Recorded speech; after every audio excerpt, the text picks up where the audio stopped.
All right, we have more news about Ion and their PWHL partnership.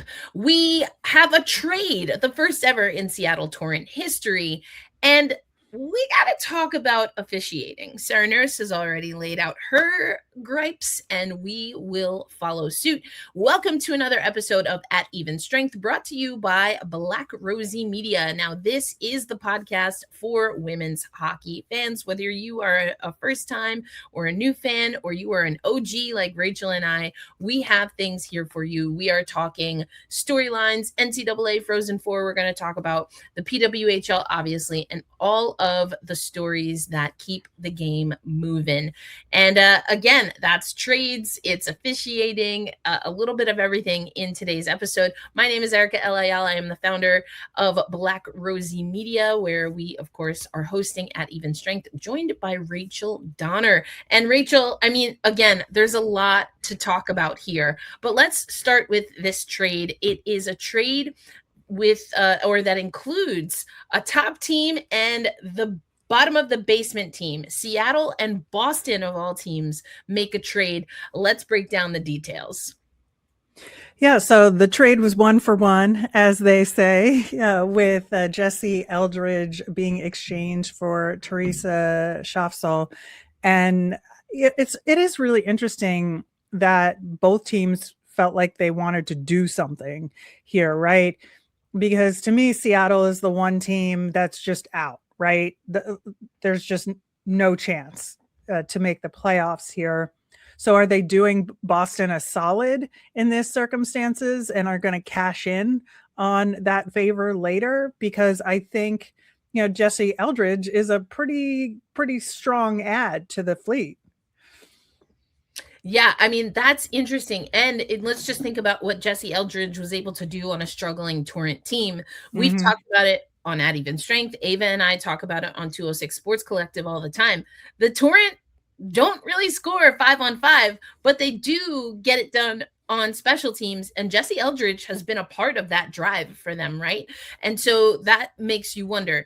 On the other hand, why wouldn't you want someone who can score on special teams for Boston, right? Just to really up the ante and give you some more offensive firepower here. So yeah, is there a closed door kind of agreement? I think that's a really interesting point. I think another way you can look at it is this an opportunity for kind of like I'd say maybe like a baby vet like Theresa Schafzahl to play a more significant role on a team like Seattle as opposed to a team like Boston? And perhaps we already saw that play out now. Spoiler alert, Seattle did lose their game versus Montreal. We are going to talk about that a little bit. That being said, the one goal that they get, of course, Alex Carpenter was involved, but who's feeding Carpy the puck? Theresa Schafzahl. And she is a phenomenal player, has played for the Austrian national team. Talked about it with Ava on 206 Sports Collective. But I mean, if you think of the University of Vermont, a lot of people who know that program likely think about Amanda Pelkey. And the only person who's hitting Amanda Pelkey numbers and has surpassed Amanda Pelkey numbers, Theresa Schafzahl. I've really liked her game for a while coming out of Hockey East, was able to call one of her games. And so a few probably. But this is an underrated player on a very good Boston team. And so that's what I'm looking to see. And I think, again, it very, very small sample size, but we've already seen Schafzahl be able to be incorporated. She's on that left wing on the top line with Carpy.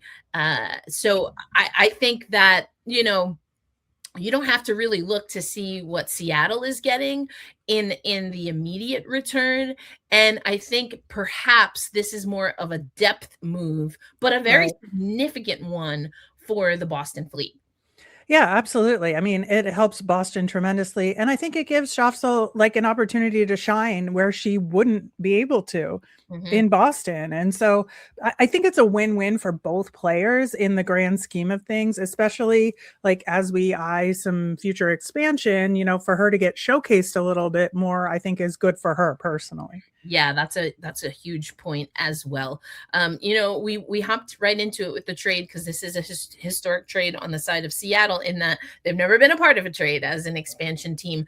Will we see more trades? We're coming up towards the middle of March here, obviously. So we'll have to see how things pan out. But another piece of news, and we talked about this concept and idea significantly in a recent episode and wondered if this one-off that was announced with Ion taking the takeover tour in Detroit would mean more of PWHL programming on Ion. And yes, we got the announcement that they will be the provider of a national US broadcast for the PWHL finals.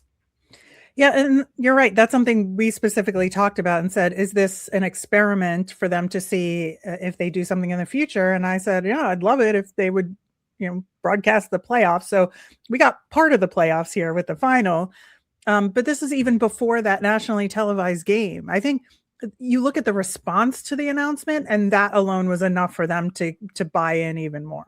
It seems that way. And in the announcement that Ion would be picking up the final, as you said, and the Walter Cup final, they also mentioned specifically things that we talked about on our last episode, because I was reading, I was moving around and I'm reading the press release and I was like, wait, am I misreading this? Because they were listing Ion, WNBA studio show, NWSL studio show. And I was like, was there a mistake? Did they mean to put PWHL? And no, it was them just highlighting what Ion has done in their creds, right? Exactly. And that's exactly what we talked about. And I mentioned specifically, even as someone who works for an entity that carries WNBA games, I put Ion up there with the top of the top when it comes to creating a full studio package, thinking about how they do storytelling on social media or really carry over what they're doing in the studio and create little digestible pieces on social media. It is thoughtful to new fans. It is respectful of OG fans from the W perspective. And the WNBA is now going into, yes, we have an agreement in principle, a verbal agreement, but it's looking like we're on track for a 30th season. So that's huge. That's a lot of history that I think they took very good care with.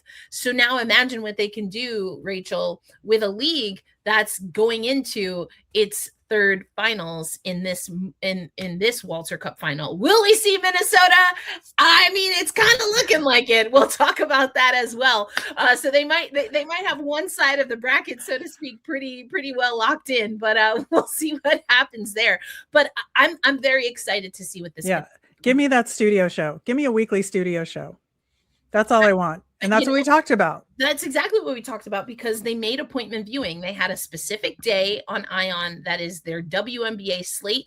They were able to negotiate having multiple games in that slate. And so, yeah, it can be a little annoying to have multiple games on at any given time. That's not going to necessarily happen in the same way, at least with the PWHL, because there are fewer teams in the PWHL.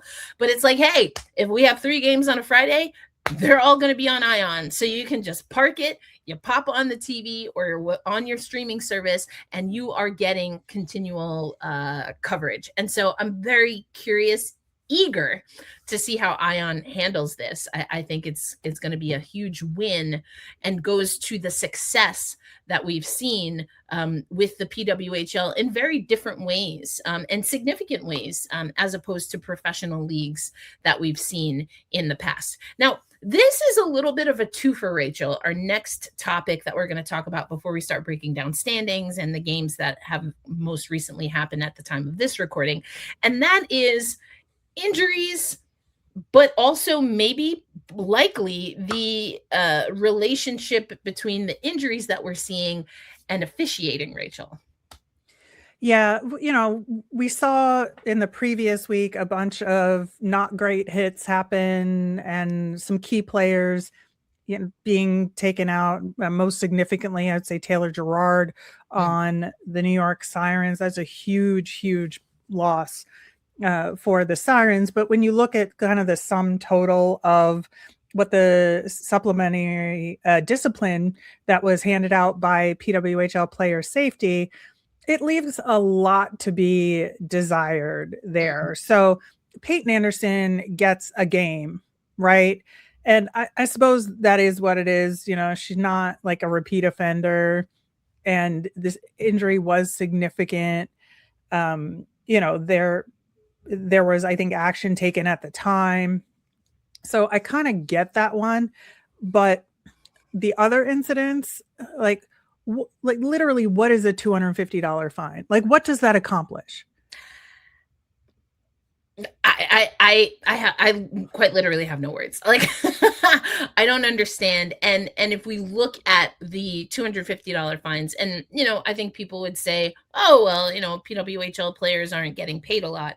Well, again, and that's the give and take of this being, you know, the best league, pro league we've ever seen, or at least that's what a lot of players, as we've talked about, say, Rachel. And we are told that the pay has bumped and been more significant, or at least is more sustainable.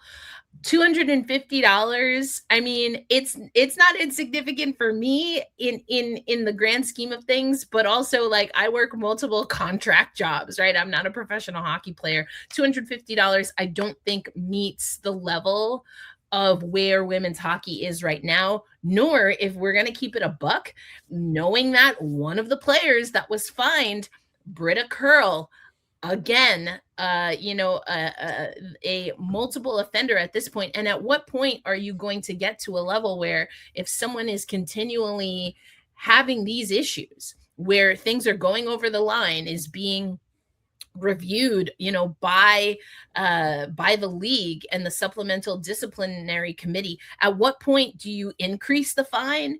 Do you stop with the fines and then it's just an immediate suspension? I don't know. Like, I just think that we're constantly talking about Britta Curl specifically in this situation. And I mean, it goes back to, I know you know this about me, Rachel, but I, for the life of me, could not understand why Brad Marchand was out here licking people's faces, and the fines, the conversations weren't enough to stop that man. Like, you know, and that's a wild story in and of itself. But are we getting to the point where it's like, what more can you say? What more can you do with this specific player? That being said, I think that's its own conversation, Rachel. But Britta Curl, although, again, is the most arguably, well, not arguably the most consistent offender, arguably for some probably the most egregious offender. But what we also know is that officiating, specifically in how the PWHL has rolled out its rules when it comes to physicality in women's hockey, has been a mystery to all parties involved, Rachel. No, absolutely. And that it is a two-pronged issue. It's like, what is the penalty and what isn't? Because you know, is this a situation where the people that got $250 fines, well, the rule is nebulous and it was like a questionable call on the ice, so we're just gonna do a slap on the wrist $250 fine because we have to do something according to the rules, but we can't do something significant because we understand that the rules are nebulous and or the officials aren't enforcing it correctly. So that's a problem in and of itself. But if you, as the league, are saying, no, the rules are clear and it's being officiated fine, like we're going to defend our officials here, then the $250 fine is meaningless. And if you think that your players aren't making enough money to fine them more than $250, then the correct discipline is suspension. Because that's the thing you can take away from them that means something in a season, you know, that has a limited number of games in an 8-team league. You take away 2 games, that's a big chunk. Right? And a Netta Terralova on a hit, you know, listen, I don't even want to go into that specific example, but we've seen them do that before. A team like Seattle, do you think they can afford to miss a player like a Netta Terralova for 2 games? No. Well, Flaherty already had a 2-game suspension in her career. And so then It's like, is this like the takeover tour of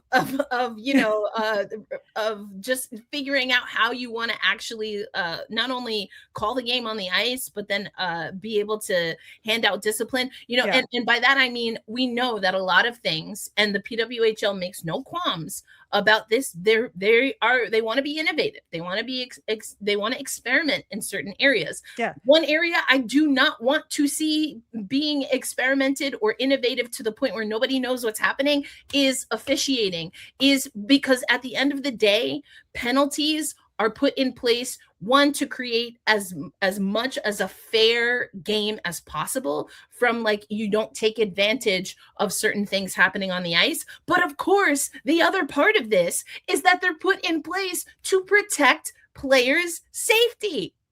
You shouldn't be experimenting with those kinds of things, in my estimation, Rachel.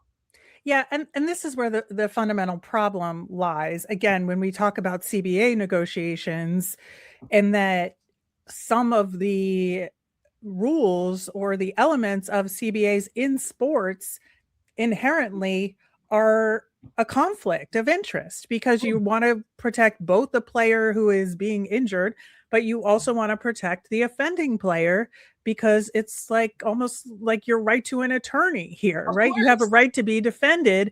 And if you think that your play wasn't egregious, you have a right to make your case. And right. should. And so when you have the same entities trying to protect opposing parties in there, I mean, that's what judges are for, right? In the court system, theoretically, right? We're not talking in practicality, but theoretically. Not these days, but again, Yeah. that's my poli-sci hat coming out. Yeah. So, and this is what the inherent flaw is in a player safety process in general, right? But the problem coming from one single entity. And we have seen that the union, I think, is really trying to create separation in ways, honestly, that we really haven't seen in the past. That's another thing that I will give credit to the PWHL PA specifically for, is that they are creating this separation so that they can also be like, hey, thank you. And also, what are we doing? Like, these are the things that we want to talk about. Like, it should be a conversation, not something that's coming down from, the almighty skies, so to speak. Yeah, there has to be room for revisions in the policy and process. But like, to my earlier point, it is imperative that the player safety supplementary discipline process is separate from the officiating rules enforcement process. Yes. I love that you underscore that. And again, when you have a league that is owned by a single entity, had a 6-month on ramp effectively to get all of these things done. And we've talked about this before on other programs, even and on Black Rosie Media. But there were some things in that collective bargaining agreement that quite literally were written as, well, if we need to revisit this or add to this, we can do so at a later point in time. So maybe it's that later point in time. I do want to go to something that, as Ava and I broke this down, we did a live show ahead of the Seattle Torrent's game on Thursday. So you can go check out that replay. And we also have a recap article up on blackrosiemedia.com. But the Queen, as far as I'm concerned, of all things, it doesn't really matter what we're talking about. The Queen, Sarah Nurse, chimed in on this after a game against the Ottawa Charge. And she said in post-game remarks, quote, "I felt like the game was pretty out of control today from puck drop, and I don't think it ever got under control. I think that as we went through the game, everybody's skating around, not really knowing what a penalty is. That's kind of frustrating.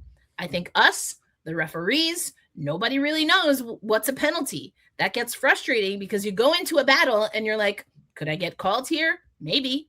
Who knows? Could I not? Maybe. I mean, and to have a player of the stature like Sarah Nurse break that down, and I think she was really diplomatic about it, and saying that no one really knows what's happening. We've seen very lengthy reviews. There was that odd review, Rachel. I don't remember if we talked about it here, but there was like an odd goal review in a game, in an early Seattle Torrent game. I was actually at that game, and everyone was like, I mean, it looked like a pretty straightforward goal. I don't know why we're reviewing that. And that's another thing that never made sense to me and really was never explained. Why did we get rid of coaches' challenges? Why is it kind of like the office, the central office has this authority to look at a play, even when in that case, I was like, why are we reviewing this goal? It was clearly a goal. Like, I don't know what's happening. And those things, they ruin the flow of the game. As Sarah Nurse said, there's ambiguity abound for all parties involved that can lead to injuries, and it really it can deteriorate the quality of play that we're seeing from these athletes. Yeah, absolutely. It's infuriating, and you see players come into the league now who don't know what the rules are. Like, they're adjusting from the college game or a league internationally or whatever, or U Sports, whatever, into the PWHL, and you have to adjust your style of play a little bit to figure out where that line is, and they can't do that because there is, like, it's clear as mud at this point. And so it's difficult, I think, as like younger players are entering the league, when the style of women's hockey is changing by allowing more physicality and more checking. Now you got to figure out where the line is, and it makes it much more difficult. And I think looking at Kalti is a prime example of that.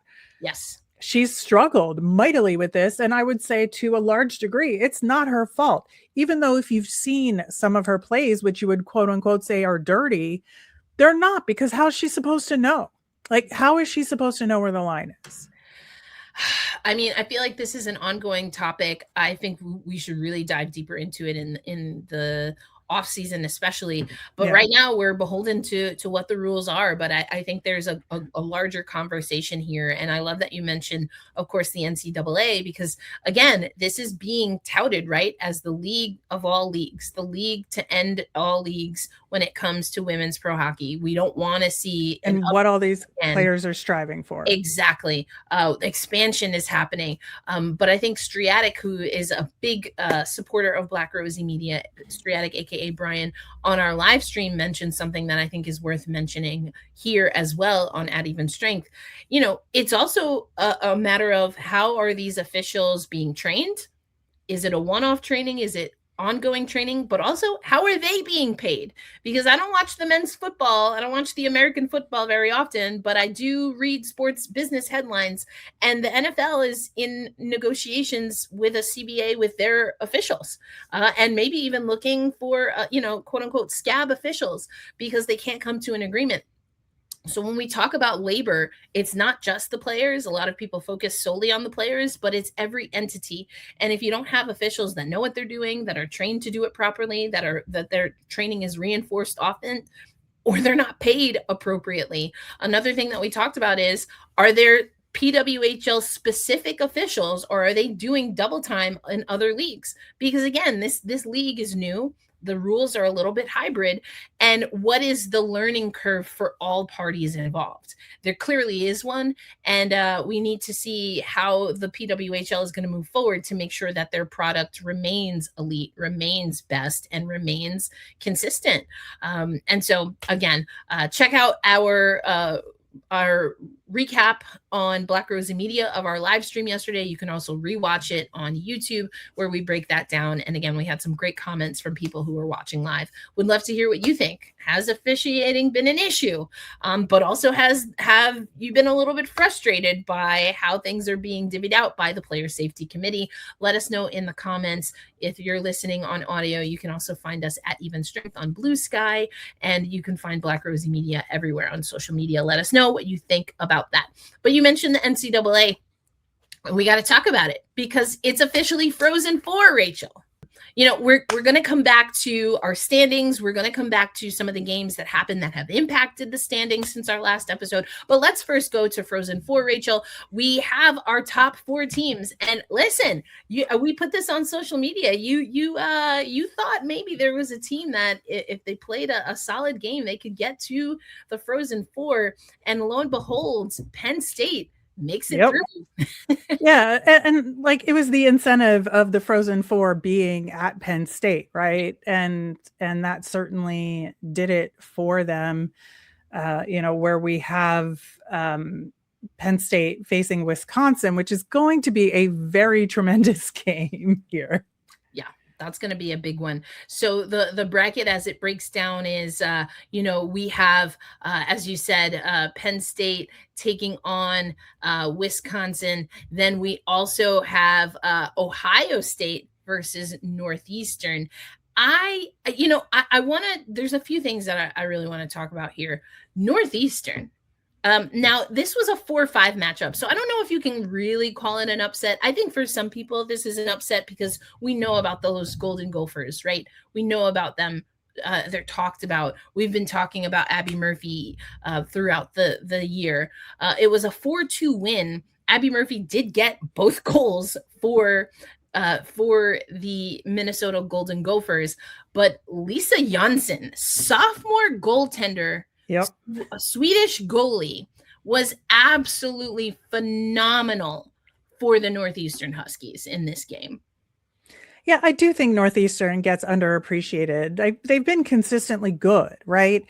And it's when you look at their kind of reputation, they just kind of like skirt under the radar there. It's like we all know they're good, but we still are surprised sometimes when they win big games like this, especially against another top flight program like Minnesota that has more, I think, flashy stars on it than they do. But they've been a solid program for years now. Yeah, they have, and looking to see if they can find their way on Sunday to another Frozen Four final. Lisa Jönsson had 45 saves, a 9.57 save percentage against, again, Abby Murphy and the Golden Gophers. OSU is going to take on Northeastern. They defeated Yale 6-1. You had Jocelyn Amos and Sloan Matthews with a brace in that game. And then PSU, just want to go back to them. 3-0 win. Tessa Janecke, who we know has been in our conversations talking about the Patty Kazmaier Award. She got one of the 3 Penn State goals. And then it was all Badgers against Quinnipiac, 6-0. We got a Gobatenko hat trick. So 3 of those 6 goals coming from Kelly. So this is going to be a phenomenal head-to-head here. The semifinals are actually happening probably at the time that we're recording. So again, if you're watching this in the future of our recording, you will know the results of this. But we probably won't get this out ahead of the Ohio State Northeastern game, maybe in time for that Wisconsin game, but definitely available for you Saturday morning ahead of the final. Rachel, just before we move on and talk more PWHL, including the standings and the games that impacted the standings, as well as our game to watch, let's just do this, since again we know these games are happening as we're recording, or the day that we're recording, and some people might not watch this until Saturday. Who are you taking to advance to the championship game in 2026? I do think Ohio State is going to win that one. I would love to see them play Penn State in the final here. I think people talk about in other sports the Ohio State-Michigan rivalry, and like people tend to make Ohio State rivals with teams to their west in the Midwest, but there is a big Pennsylvania-Ohio rivalry thing going on there. No, that's real. That's real. And I just think it would be a lot of fun. But I think it would be a really great game. And I do think, again, Penn State just has this home ice incentive here. Hey, taking down Wisconsin, who comes in as the number 2 seed, that would be great. Huge boon. And again, this is a 2-3 matchup, but it just seems like the way we think about and the way we talk about women's NCAA hockey, that is going to be a big upset. So we'll have to see. That's the 7:30 game on Friday. So again, we're going to push to get this out for you before then. So we'll see what happens there. I'm leaning towards we're going to see Ohio State, Wisconsin in the championship game once again. But as I've said a few times already, I'm rooting for Ohio State. Nadine Muzerall, I like the vibes that she's been able to bring to this program. We've seen this back and forth. You talk about rivals, and Ohio State, Wisconsin is the rivalry right now, is the heated rivalry right now of NCAA women's ice hockey. And so I say, if it ain't broke, why fix it? I want to see Ohio State for sure in that final. I do think likely they'll take on Wisconsin, but my take is OSU, the Ohio State, to be your national champs. So we'll see what happens. We'll talk about it on our next episode of At Even Strength, brought to you by Black Rosie Media. But we're not done, folks. Again, we got to give you our game of the week. We're going to recap the standings. And there's been some shakeups in the standings since our last episode, Rachel. So why don't we just get into that right now? We see that the Minnesota Frost pop up to the top here. Montreal, Boston, and Toronto, a team we've been talking about, Rachel, up here. Toronto is part of, that top four that we're seeing here. The Ottawa Charge just out of playoff picture right now. And we then have New York, Vancouver, and Seattle pretty much in the same spot that they've been in, Rachel. Any big surprises here for you? First, let's just talk about the standings, then we'll talk about how these teams got there. Yeah, I mean, the Minnesota Frost in this league are peak at the right time team. Like, that's just what they do, right? They look kind of discombobulated for like the middle chunk of the season, and then they're like, oh wait, it's almost the playoffs, get it together and go on a run. And that's why they've won the last two cups, right? So it is completely expected for them to be there. The fact that Boston was kind of sitting up top for quite a while there, and it seemed like they were just going to float above and keep winning, and obviously with Aaron Frankel they get tremendous goaltending there. But you look at their big loss to Toronto that helped Toronto get in that top four. That was absolutely huge, and it allowed Montreal and Minnesota to kind of leapfrog and be tied with them. They have the same number of points, the same number of games played, and I think obviously Boston in third because they have fewer regulation wins there. But, I think it is absolutely anybody's game, I think, between those top three teams. And that's where you kind of got to tier the teams in the league right now. So you have those top three teams. Montreal, their last loss in regulation was January 18th versus the Sirens, right? They lost on March 15th to Boston, but they still earned a point because that was an overtime loss, right? And then you have, the Frost that had been creeping up, right? They get this big win over Ottawa that kind of prevents Ottawa from staying in that top four and leapfrogs them. So that's how kind of the top three get there. Then I see you have three teams in the next tier with maybe Vancouver. We're going to give maybe Vancouver an outside shot here, right? Yeah. But you have Toronto, Ottawa, and the Sirens, right? But Ottawa and the Sirens have a game in hand as of this recording on Toronto. So there is room in terms of the points here that it's a little bit more even. But it's going to be a battle for that fourth spot, bloodbath. And that's the part of this season that I'm looking forward to, honestly, is that battle. Yes, I think you're absolutely right. And why it's maybe Vancouver and definitely not Seattle. Seattle still hasn't gotten 20 standings points, Rachel. Yeah. And they now, as of Thursday's game, I believe, have just 10 games left on the slate.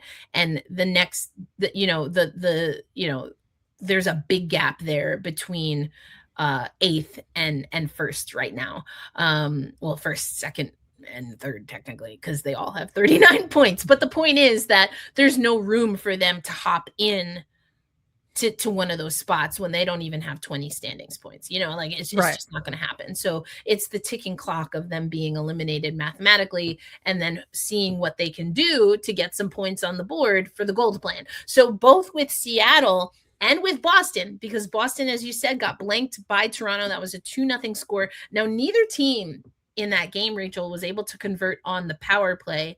I love seeing Daryl Watts score. She scored, I believe that was her 8th goal in that game specifically. Daryl Watts coming up for Toronto and getting comfortable, I think, is huge. I think she's one of those players perhaps that we can see surge once the comfort and kind of the anticipation of the Olympics is now clearly out the window. She can focus on Toronto. So I'm very curious to see specifically how she performs. But, this is where a player like Jessie Eldridge, who in all likelihood, Rachel, is going to be even more of a role player in Boston than she was in Seattle. But to have a role player that can help you on special teams, that's a 2-0 game that and they had 3 power play opportunities, both teams did, but you get one of those back on special teams. And now we're talking a different game. And I think Boston knows that in where they are in the standings, all the work that they've done, but they again are neck and neck from a standings points perspective with some teams that, like you said, loved what you said about Montreal. We've talked about this for the last 2 seasons, Rachel, right? They know how to find points whenever and at all times. They consistently get points, and they'll take an overtime loss, but at least they're getting standings points. And then there's Minnesota. That's just like, oh, the calendar has switched to March. Now it's time to it's time to start playing. It's time to let these fools know, or remind them that we are the 2-time Walter Cup champs. So now that makes a lot of sense, that trade in the perspective of these standings. Absolutely, because Boston's got to figure out a way to compete with these 2 teams who have the experience, right, to be able to get to the best position they can in the playoffs. Now with Montreal, when they get to the playoffs, can they figure it out? That's the next question for them, right? And so will they make any changes ahead of the trade deadline in order to do that? Because are they just like, we want to be more than a regular season team? So that's going to be the question for them. But all that aside, that's really where we are. It's like those top 3 teams, where are they going to come out in the wash? And then who's going to get that elusive 4th spot? And then we'll have the gold plan battle at the bottom. And that's why this league is fun. We watch 100%.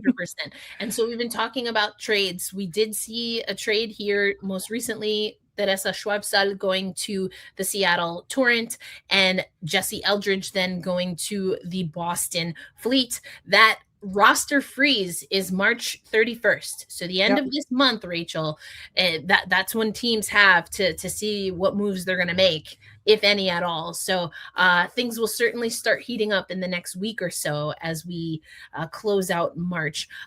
But let's talk about, in that recap, talking about the standings, we really did talk about what happened in the games. But again, Montreal overcoming Seattle in the most recent game, that helps Seattle secure, that helps Montreal secure a lot of what we were talking about. We talked about Boston suffering that loss to Toronto. Before we move on to the game to watch, or perhaps because of other results that we didn't talk about when we get to our game to watch, is there any other result from the last week, Rachel, that you really want to recap before we give our game to watch in this upcoming week? Well, the reason why I said, and maybe Vancouver, is they're still not winning, right? They're still not consistent. But, and again, I'm sort of asterisking it just because of the Taylor Gerard injury a little bit. I think that was huge for the Sirens, but that win over the Sirens was huge for them, right? Yes. And so if they can continue to build off of that, maybe they can get themselves back in this hunt. But it's going to be very, very difficult for them to do that. And on the flip side, the New York Sirens are going to have an uphill battle for the remainder of this season to get that elusive 4th spot. It's going to be real tough. It is going to be real tough. Yeah, that was Wednesday, a 5-2 win for Vancouver over New York. And so, yeah, I'm with you there. Another result worth noting again, and you alluded to this, Minnesota just on a surge. They got a 5-0 win over Ottawa. We talked Sure. about that 2-0 win for Toronto Yeah. over Boston. And it's so interesting because you see that New York loses to Vancouver 5-2, but they had played Minnesota in a tight 5-4 game, Yeah. And so again, those injuries, and that goes back to our conversation from earlier, perhaps about officiating and how that, and even the disciplinary committee on the back end, how that impacts. Okay, so again, we are recording on Friday. We're going to try and get at least the audio version of this up for you before Saturday, so we hit those NCAA games. But on Saturday, we have a 2-game slate, Minnesota and Vancouver. That is going to be an interesting one. Seattle will take on Boston. So Schafzahl against her former team, Eldridge against her former team. Talked about that with Ava, and we have what Seattle specifically needs to do to win that game. So go listen to 206 Sports Collective for that. Then on Sunday, we have Montreal and Ottawa. Tuesday, Vancouver takes on Boston. So Vancouver is taking on Boston and Minnesota this week, Rachel. We also have Montreal taking on Minnesota on Wednesday. And then on Wednesday, March 25th, also we see New York versus Seattle. All right, Rachel, you will go first. What is your game of the week between March 21st and March 25th? So I think it's got to be the Montreal at Ottawa game because like we just talked about, Montreal is got to figure out how to get their momentum going. So they're playing at their peak heading into the playoffs, and they're part of this top 3 team battle here. And they need it in order to stick with Minnesota and Boston. Ottawa's got to fight their way into that 4th spot to have a chance to go back to the playoffs and go from there. So just the importance for both of these teams in that game in particular. I mean, the shiny object is the Montreal-Minnesota game, but I really think the Montreal-Ottawa game, especially because of you add the geography of it and the rivalry of it, I just think it's going to be the more fun of the two and the more impactful from the full playoff picture. Yeah, I really don't have any notes. I think that's a really great head-to-head for me. And it's not the same. Or I should say, it doesn't impact the same side of the standings. But Boston needs to get a win, and Vancouver is a team that can be. It's not what I would technically call a trap game. I think we have to find another term, but Boston knows they need to get points. They want to get these wins. Vancouver is a team that, I'll say it this way, can surprise, right? They've proven, right, Rachel, that they can put up 5 goals in a game. They can play you in a tight game, and then sometimes they get blown out.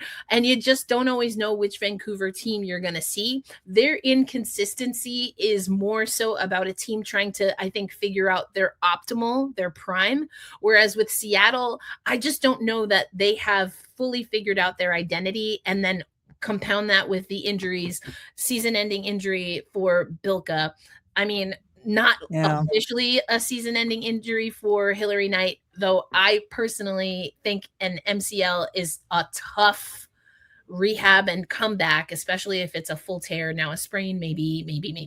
But I think it's a tough road for Seattle. At least she has been spending her time very wisely, and I loved her appearance on Megan Rapinoe and Sue Bird's podcast. Yes, like she goes off, and thank you, Hillary. We love you.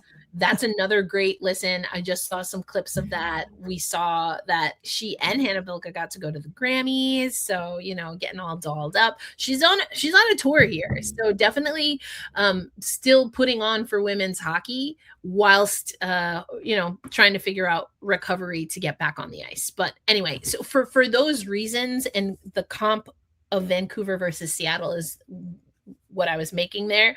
I do think that Vancouver can surprise a team like Boston if Boston doesn't really focus in. And we've seen Boston, a fatigued Boston on a back-to-back, played Vancouver and then went to Seattle and lost that game. So Boston really needs to get a solid win and a statement win. And I think they need points, but also they need to prove to themselves that they can put a team down that's, as of right now, lower than them in the standings and is likely not a playoff team. So for me, that's a statement game, and it needs to be a statement game for Boston specifically. Absolutely. I think both of those games are going to be really important as we head into the home stretch. Indeed. Well, let us know, what game do you have on your radar?